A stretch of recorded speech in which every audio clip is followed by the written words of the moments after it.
How to control your lust.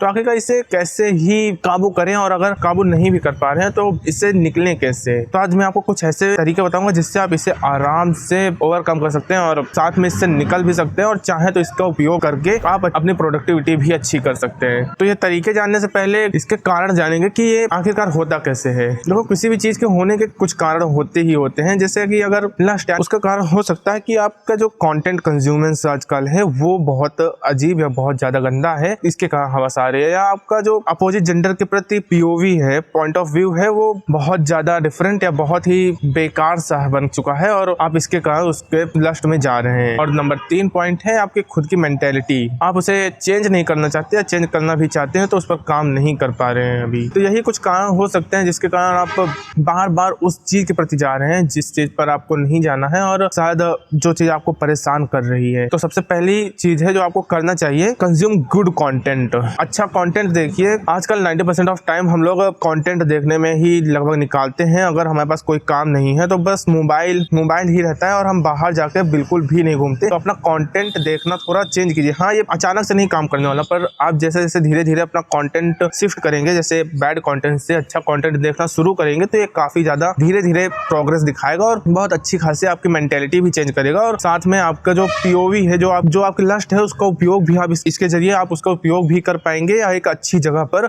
पर ध्यान लगाने में इसका उपयोग भी कर पाएंगे। तो आप अपना कंटेंट जरूर चेंज करें, और हो सके तो कुछ समय के लिए छोड़ ही दें कंटेंट देखना, क्योंकि कंटेंट देखने से जो डोपामिन रिलीज होता है वो बहुत हाई अमाउंट ऑफ होता है, और बैड कंटेंट देखने से तो बहुत high amount of dopamine release होता है। तो इसके कारण हमारा दिमाग बहुत ही ज्यादा स्ट्रेस, और कंटेंट नहीं देखते हैं तो स्ट्रेस और दबाव में आ जाता है। तो हो सके तो कुछ समय के लिए कंटेंट धीरे धीरे ही कम कीजिए, और कोशिश करें कि अच्छा कंटेंट कंज्यूम करें जो आपके काम का हो, जो आपको अच्छी चीजें प्रोवाइड करे। और दूसरी चीज है आपके अपोजिट जेंडर के प्रति अलग पीओवी बना लेना। देखो, अगर आप पर हवस हावी हो रही है तो बहुत ज्यादा चांसेस हैं कि आपने अपोजिट जेंडर है उससे आपने कभी बात नहीं करी या उससे कभी इंटरेक्ट नहीं किया है, क्योंकि जब हम लोग अपोजिट जेंडर से बात नहीं करते हैं, उनसे इंटरेक्ट नहीं करते, तभी जाके हमारे मन में वो फालतू के विचार आते हैं और फालतू की चीजें आती हैं जो हमें नहीं सोचना है। और ऊपर से आप गलत कॉन्टेंट देख रहे हैं तो उसके कारण और भी ज्यादा हमारा पॉइंट ऑफ व्यू बहुत ज्यादा बेकार हो जाता है। हमारा पॉइंट ऑफ व्यू बहुत ज्यादा बेकार हो जाता है और इसके कारण बहुत ही ज्यादा फालतू विचार आते हैं। और जब भी हम अपोजिट जेंडर को देखते हैं तो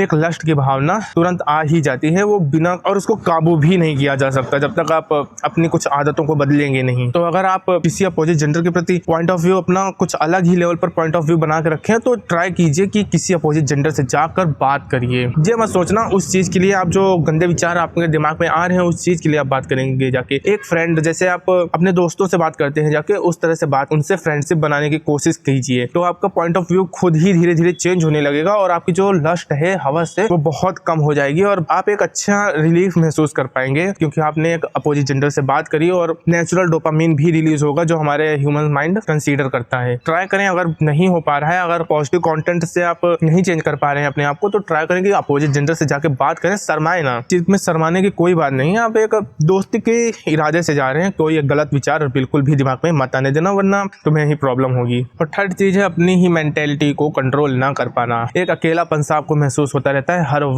वक्त एक डिप्रेशन, एक अकेलापन महसूस होता रहता है। इसके कारण यानी कि आप अपनी मेंटेलिटी पर, अपने ऊपर कुछ काम ही नहीं कर रहे हैं। जब आप किसी से जाकर बात नहीं करेंगे, किसी से अपना पीओवी नहीं शेयर करेंगे, अपने विचार नहीं शेयर करेंगे, तो आपको एक अकेलापन महसूस होता है। भले ही आप माने चाहे ना माने उस चीज को, पर एक अंदर अकेलापन, एक अलग सी घुटन होती ही रहती है। और आप जब, जो मैंने दूसरा पॉइंट बताया है, यानी कि अपोजिट जेंडर से बात करना या अपने फ्रेंड से भी जाकर कुछ बातें करना, ये अकेलापन आपको महसूस होगा। और खासकर जब आप किसी अपोजिट जेंडर से बात करेंगे जाके, तो ये अकेलापन आपको सचमुच इस तरह से महसूस होगा जैसे कि आप एक अलग ही दुनिया में रह रहे थे और आपने एक अलग दुनिया में प्रवेश कर लिया है, जहां पर आपको अकेले रहना भी आफत का काम लगने वाला है। पर इसे आपको सीखना पड़ेगा, धीरे धीरे चीजों को बिल्ड करना पड़ेगा, क्योंकि आप जिससे बात करने जा रहे हैं जरूरी नहीं कि वो आपके साथ हमेशा रहेगा। इससे आपके दिमाग की बहुत अच्छी ट्रेनिंग होगी और आपको समझ में आएगी चीजें, फीलिंग्स और बहुत सारी चीजें आप सीखने को मिलेगी। अगर आप सेकंड पॉइंट फॉलो कर रहे हैं, यानी कि अननोन अपोजिट जेंडर्स को फ्रेंड बनाना। मतलब कि इंडिया में समझते हो कि किस तरह से है, किस तरह की लड़की लड़का अगर बात करने लगे तो किस तरह से लोग सोचते हैं, और